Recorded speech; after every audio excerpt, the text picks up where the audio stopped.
अस्सलामुअलैकुम। मैं Zulekha alpha Zulekha's kitchen से। तो चलिए आज हम बनाते हैं बढ़िया सा चीज़ी चिकन फिंगर्स। बहुत ही मज़ेदार, झटपट, घर पर आसानी से बनता है। इफ्तार में बनाइएगा, उंगलियां चाटते रह जाएंगे घर वाले।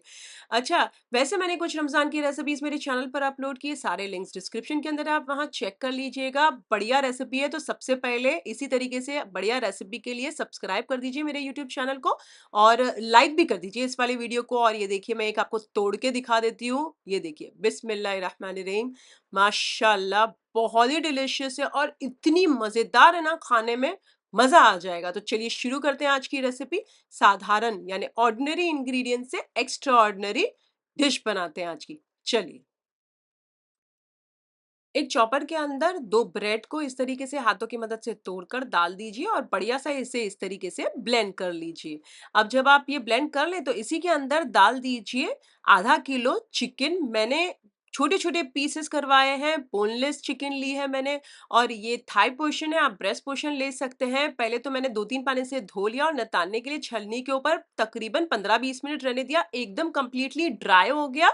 उसके बाद मैंने यहाँ इसके अंदर डाल दिया है चॉपर के अंदर। अब नमक डाल दीजिए स्वाद अनुसार, मैंने आधा छोटा चाय का चम्मच डाला है। और बहुत अच्छे से इसे ब्लेंड कर लीजिए। ऐसे तो कीमा बन गया ना। अगर आपको ऐसा कीमा मिल रहा है मशीन का तो आप वो भी इस्तेमाल कर सकते हैं, बट मैंने यहाँ घर पर ही मशीन के जैसा कीमा बना लिया है, आप देख सकते हैं। अब इसे बढ़िया सा एक पात्र कहिए या फिर एक बड़े से भगोने में निकाल लीजिए।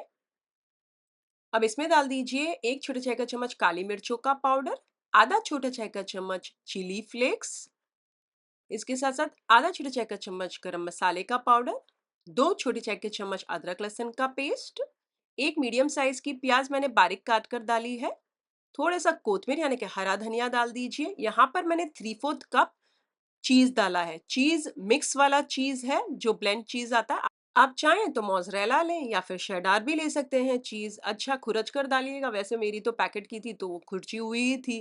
थोड़ा-सा मैं तेल हाथ वाला लगा के इसे बहुत अच्छे से मसल लेती हूँ। ब्लेंड कर लेना है इस तरीके से कि एक बढ़िया-सा मिक्सचर तैयार हो जाए, बहुत ही अच्छा शाइनी वाला टाइप, कि एकदम ब्लेंड हो गया हमारा चिकन के अंदर ये सारा जो भी हमने अभी डाला है वो। तो अब जब बहुत ही अच्छे से ब्लेंड हो जाए, तकरीबन मैंने 2-3 मिनट तक इसे एज अ आटा कैसे गूंथते वैसा गूना। अब थोड़ा सा तेल लगाइए हाथों को और इस तरीके से थोड़ा सा पोर्शन लेके इस तरीके से आप कबाब बना लीजिए लंबी लंबी ऐसे। और इसे साइड पर रखते जाइए। इसी तरीके से सारी कबाबें बना लीजिए। पहले मैं हमेशा क्या करती हूँ, छोटे छोटे पोर्शंस बनाकर रख देती हूँ तो मुझे आसानी रहती है कि मुझे कितनी बन रही है और क्या बन रही है ना। तो मैंने वैसा कर लिया है, डिवाइड पहले कर लिया। आप चाहें तो निकालते जाएं और बनाते जाएं, तोड़ते जाएं और बनाते जाएं इसमें से कबाबें। चलिए, ये सारी कबाबें मैंने बना ली हैं, आप देख सकते हैं। मैंने मीडियम साइज बनाई है तो आप देख सकते हैं 16 निकली है। अब छोटी और पतली बनाइएगा तो आपको 20 मिलेगी, 22 भी मिल सकती है कबाबें।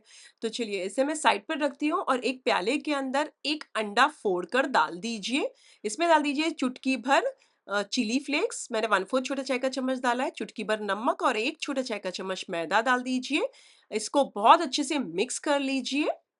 ये है अंडा, ये है चिकन फिंगर्स और ये है ब्रेड क्रम्स। अब सबसे पहले एक चिकन फिंगर लीजिए, बहुत अच्छे से डिप कीजिए ये अंडे के अंदर उलट-पलट करते हुए। उसके बाद ये जो ब्रेड क्रम्स है इसे बहुत अच्छे से उलट-पलट करते हुए वेल कोट कर लीजिए। अच्छा, ये थोड़े मोटे वाले हैं तो इसके लिए थोड़े चिटक नहीं रहे हैं, तो मैंने क्या किया, ये दूसरे छोटे वाले भी जो ब्रेड क्रम्स आते हैं मैंने उसमें थोड़ा-सा लगाया और ये बन गया मेरा एक चिकन फिंगर्स। इसे मैं साइड पर रख देती हूँ। अब मैंने क्या किया, वो जो थोड़े से एकदम बारीक करे हुए ब्रेड क्रम्स थे और जो मोटे-मोटे थे, दोनों को मिक्स कर दिया। अब इसी हिसाब से मैं आगे बना लेती हूँ सारे। तो सबसे पहले फिर से चिकन फिंगर्स को अच्छे से वेल कोट कीजिए, डिप करके अंडे के अंदर उलट-पलट करते हुए। और उसके बाद इसी तरीके से ये जो ब्रेड क्रम्स है उसमें भी अच्छे से कोट कीजिए उलट-पलट करते हुए साइड पर, और बना-बना कर साइड पर रखते जाइए। तो ये बन गए हमारे सारे चिकन फिंगर्स।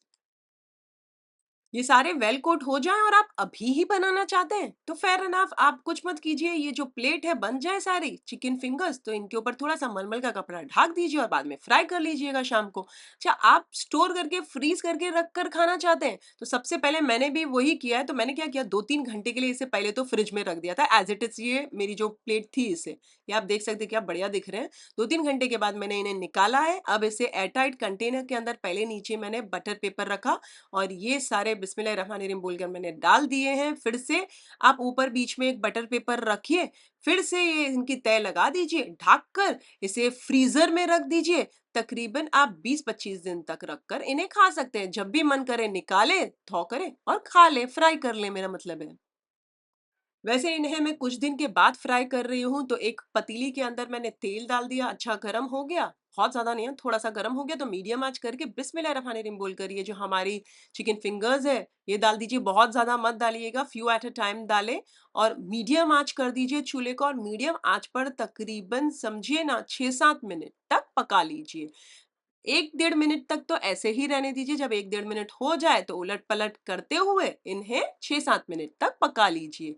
6-7 मिनट में तो क्या होगा कि ऊपर का जो परत है, वो बहुत अच्छे सा लाइट गोल्डन ब्राउन हो जाएगा और अंदर है ना, जो हमारी चिकन वो भी गल जाएगी क्योंकि 6-7 मिनट में तो गल जाएगी, कीमा ही है चिकन का। या फिर तब तक पकाएँ जब तक बाहर से लाइट गोल्डन ब्राउन नहीं हो जाते और अंदर से पक नहीं जाते। कभी-कभी क्या होता है ना, जब हम फ्रीज़र में रख कर फिर फ्राई करते हैं ना, तो उसे थोड़ा-सा समय लगता है पकने के लिए। तकरीबन नॉर्मली आप उसी समय इन्हें वारेंगे और फ्राई करेंगे तो तकरीबन 6-7 मिनट में पक जाएँगे। लेकिन अब जब आप ठंडा होने के बाद उसको फिर तेल में डालते हो, वो फिर अपना रूम टेम्परेचर पे आने के बाद फिर पकते हैं, तो तकरीबन 8 से 9 मिनट या 10 मिनट भी लग सकती है। So don't worry about that. चलिए ये सारे बन चुके हैं, मैं आपको बता देती हूँ कि क्या बढ़िया से मज़ेदार से क्रिस्पी बने हैं और बिल्कुल भी ऑयली नहीं लग रहे हैं। ये देखिए मैं आपको एक बता देती हूँ, ये देखिए। बढ़िया-सा सुपर क्रिस्पी बने हैं, आप साउंड सुन सकते हैं।